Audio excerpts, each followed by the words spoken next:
today we are with Vivek Vikram Singh. He is the Managing Director and Group CEO of Sona Comstar. He's also PGP 2005 from the institute. He's won the Young Alumni Achievers Award in the Corporate Leadership category. Sona now stands among the top 5 auto component manufacturers in the world.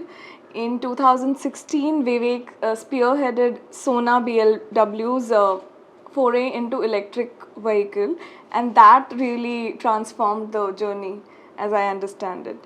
So Vivek, welcome to the institute and congratulations on winning this award. Can you tell us how IIMA shaped your professional career? So, IIMA was 21 years ago I came here. In two ways I'd say. One is confidence. I think all of us in India need that stamp, even for ourselves, that we belong. We can do something, we can be somebody in this world. And I think that confidence you get once you get into IIM Ahmedabad and you rub shoulders with perhaps some of the brightest minds in the world, yeah, you get that confidence that you're capable of doing great things. And that was more than, I would say, anything that I learned inside the classroom. It was just this feeling of belonging to something elite, not elitist, but elite. And that was one. And of course, it shaped my entire life because I met my wife here. She was my batchmate. We met here, we got married. I think what I am is in a large part because of her. The choices she's made, the sacrifices she's made. Because of that, I could be always fully present at work. So, yeah, I think the two biggest choices you make in life are choosing your life partner and then finding what you want to do with your years. These are the only two choices you really can make. So, yeah, I may help you with both. Wow. And in your speech yesterday, you said that when you joined as a CEO, Sona was not exactly it was not doing financially that well. And since then, all we hear is the successful transformation. So, can you talk about what are the key things that happened? What was your journey like? Yeah, I mean, the first couple of years were pretty hard. I think it took us till about 2017, mid-2017 to get out of financial trouble. I mean, we were on the brink of insolvency at times. Actually, we had a lot of debt, and we had some 6 subsidiaries. There was one in the US which was bleeding about $1 million of cash every month. And when you are also under debt and you bleeding cash, it's pretty hard to maneuver your way out. But we did that. We got through. That was hard, the first 2 years. We learnt the hard way the value of frugality. We learnt the hard way what Professor Patel used to say in our accounts class that, P&L balance sheet, if you don't understand, it's okay. Cash flow, please understand. If you don't understand cash flow, you cannot actually run a real business.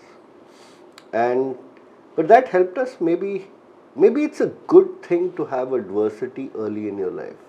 If you get all your hits really early, you become strong enough to take what comes next. After that, yes, after 2017, we've been fairly successfully. We grew our way out of trouble. Actually, if we didn't grow, there was no way to repay the debt, etc. So we had to grow the revenue, to grow profits, to be able to repay debt. So for us, it was more, we need to grow because we need to survive. And then we said, you know what, this is pretty good. Let's keep this growth thing going. And yeah, we've grown about, if you take annualized first half, we've grown about 10 times in the last 9.5 years. So it's going well. In revenue terms, the profit must be many, many, many times more. EBITDA, I know, is 12 times. So, but it wasn't that. First 2 years were really tough, really tough. I mean, there were days when you would feel that there is no point. There is no way you can do anything. And that's the same time my dad fell ill. My wife Preeti, she was pregnant with a second child, daughter. She got deep vein thrombosis. She was in a wheelchair.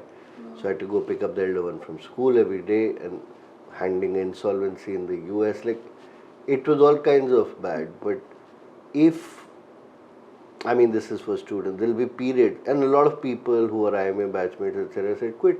You know, you can always get back a job in consulting or this, that. Consulting and banking is what most people end up doing, right?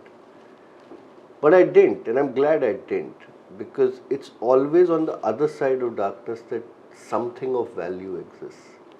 And that 2 years of hell had to be gone through. So yeah, people shouldn't throw in the towel early, because yeah, it's very easy if you have a good brand like IIMA on your back, you'll land somewhere. But persist through trouble. I would say that's what led to success, I guess. But the success is based on a foundation of a lot of learning from a lot of trouble. That's what makes you stronger, I guess. And there must be some belief that the product, the company has potential, right? What made you stick around? So one was the product. I would say that we have this technology to make, I won't go into many technical details, to make gear systems in a much lighter and cheaper and stronger way.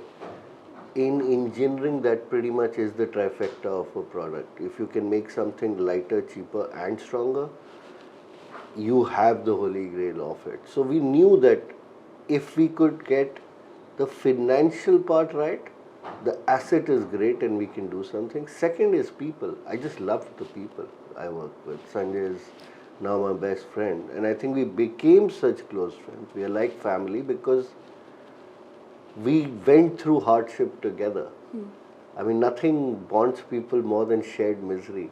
If you've been in the trenches and fought shoulder to shoulder for 2 years for survival with someone, you get close. And also it's like us against them is what it almost becomes like, right? So, yeah, the people, the product, I believe that passionate people who have a good product will overcome all other difficulties. And mostly, I mean, good assets with bad financing overcome. Sometimes in different owners' hands. Our struggle was to ensure it was in our hands. That was it. So yeah, there was great belief, I'd say, in product and people. And Sanjay had great belief in me for some reason. So. Did you know him before you joined? No. So it was a friendship which developed in this, and sometimes, and this is maybe the Indian middle class thing, if people believe in you a lot, you just don't want to let them down. I think you persist because you're like, you know, everybody is looking at me, everybody wants me to do something here. I can't let them down. And that's why you do it. I think some of it was just that there were too many people who believed in me to solve this, and I think I had no other option than to just let's solve it. And it did get solved, so that's the good story. Otherwise, I wouldn't be getting an award, no? True. But it is also because of your leadership, the foresight you had. You said something about being aggressive and being strong. I think those are the two things that... Yeah, I mean, look, the strong part I think I told you about, the 2 years of trouble. If you're not strong, if you're not resilient, I think I said that there'll be days, that was from personal experience, that you wake up and you're like, there is no way this ends well. And you think there is no light left in the world. But you get up. And those are actually the days when you decide that I will get up and I will keep walking forward. They actually make you much stronger. So being strong is necessary. Aggressive, I meant there is no way, if you're a small company, anywhere in the world, if you are also meek, you will get crushed. There is no other alternative there. If you're small, the only way for you to do well is to be better, be faster, be more aggressive, be hungrier, take other people's lunch. Otherwise, nobody is going to let you eat. I think we are often taught, or even in the corporate world, this don't say much, sound nice. You can't be nice and win all the time. If you have to grow 10 times, you have to go after other people's market share. You have to be competitive. Aggressive doesn't mean doing anything wrong. Aggressive just means doing whatever you have far, far more passionately, go after it far more rigor, far more hunger, and be at it all the time. That relentlessness. I think a lot of companies, when they get to a decent place, they just give up. Like they're okay being good, and they don't want to go for great. And that, I think, is a mistake. I think a lot of companies that have become great also started out small and did something and rolled up into something bigger. Why can't we be one of them? At least we got to try. That's basically what I meant by aggression. And you decided to foray into EV in 2016, like you said, when nobody was even thinking about it or trying Correct. and investing in it. What made you? Yeah, I mean, I remember we already had problems with debt and we took 40 crore more debt. That was the hardest 40 crore I've ever raised, actually. I think after that we raised billions overall, but that 40 crore nobody wanted to lend. I think I went to 14 banks before one gave me some money. Because one, nobody believed in EV back then. Second, we were very, very under debt anyway. Who would want to lend to us? And third, our customer wasn't, people thought they would also go insolvent. Most EV customers at that time, people thought they'll go under. It was just this, that when we saw the vehicle, when we saw the product, when we met the people making it, we knew this was something special. The product is much superior to an ICE product because it's far more simpler.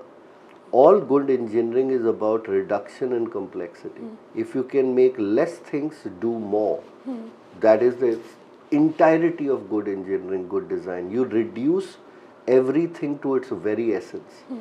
Electric vehicles do that for motion for passenger vehicles. When we saw that, when we saw the talented and passionate people behind it, we said, there's no way this is not going to succeed. It just makes sense. From an engineering perspective, it does not actually make sense to have internal combustion engines anywhere, frankly. I mean, let's say you have a motorized toothbrush. Can you imagine an internal combustion engine there? Like actually emitting exhaust. You have a motor, right? Yeah. This fan, there is a motor. Yeah. You don't put an internal combustion engine anywhere except cars, actually. And that's when you think that that is somehow the wrong thing happened in history. In 1910s, I think there were more electric vehicles than there were ICE vehicles. Oh. But because of the battery problem, they didn't, and ICE exploded, and that's why the world is, and that made the oil industry and kind of reshaped the world. But it isn't the right choice, actually, from just how it should be. So yeah, we were believers, and sometimes you got to back what you believe. If you believe that you are right and everything in you as a first principle thinking tells you that this is the right way, you follow it. And yeah, we did, and we're glad we did. That really helped. So you were among the early movers in this sector. What trends are you seeing in electric mobility in India, and what role will Sona Comstar play in it? So I think we are leaders as suppliers of electric motors and transmissions in India. I would say we would be the number one, pretty much.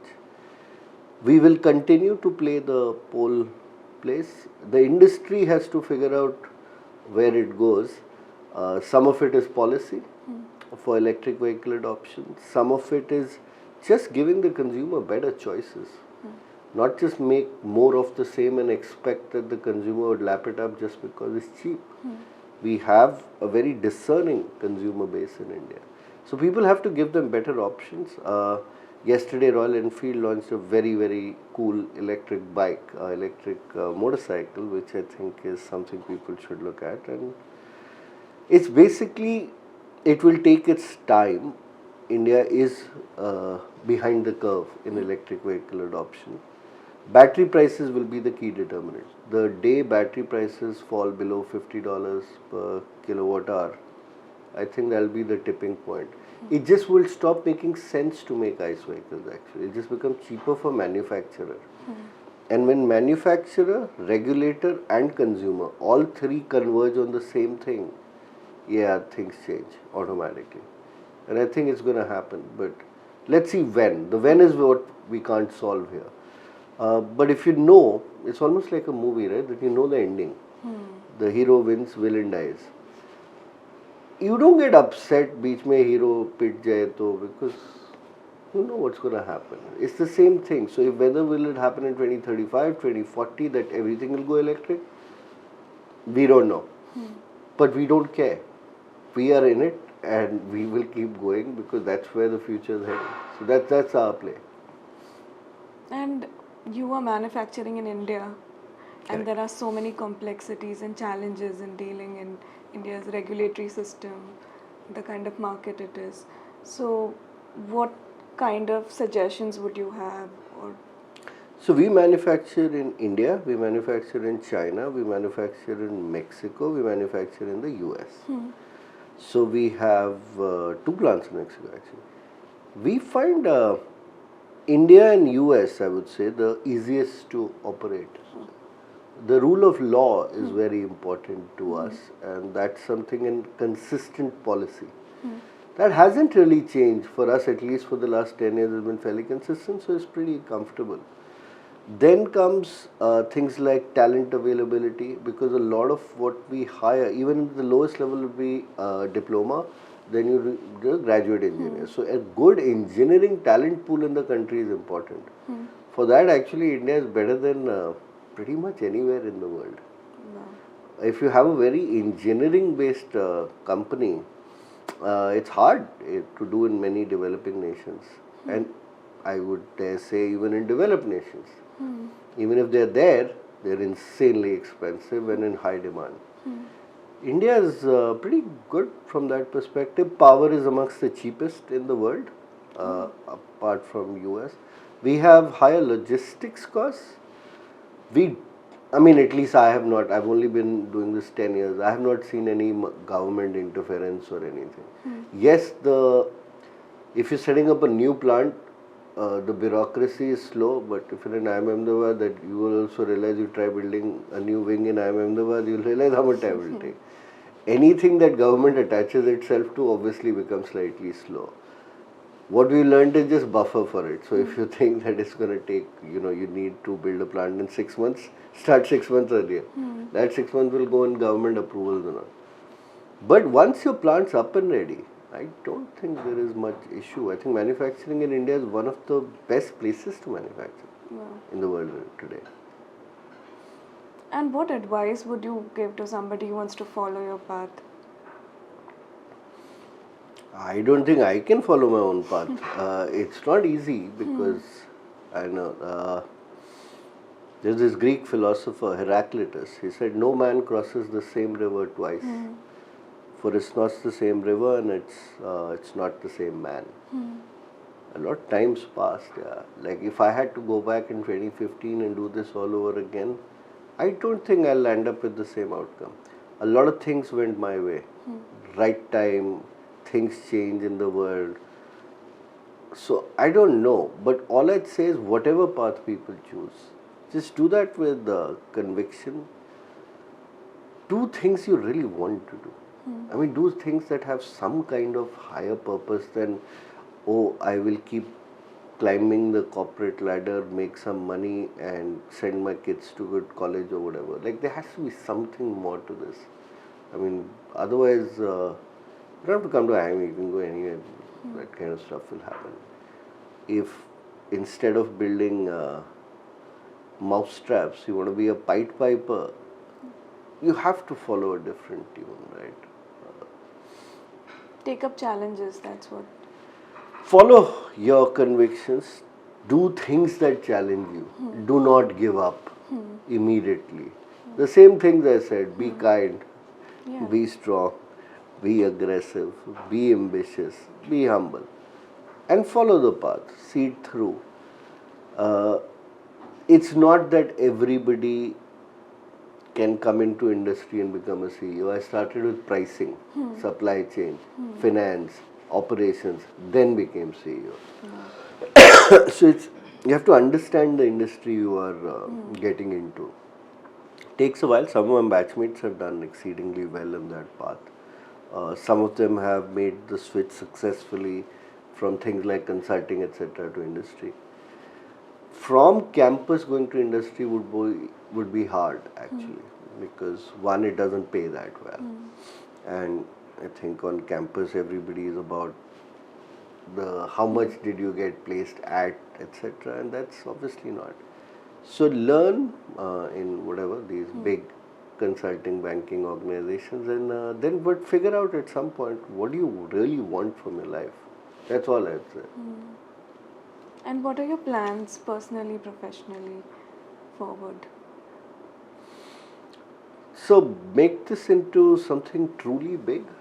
This is not big enough for my liking. I mean, Denso does 48 billion, Bosch is 96 billion, so we have a lot of way to go, no? But they have 125 years, so they're both 100 years ahead of us. But let's see, we are aggressive, we'll try to run faster. Try to get as close as possible before my stint is done, and then hopefully choose a successor who does it better, who can also run fast. We'll see. It's not that much time actually.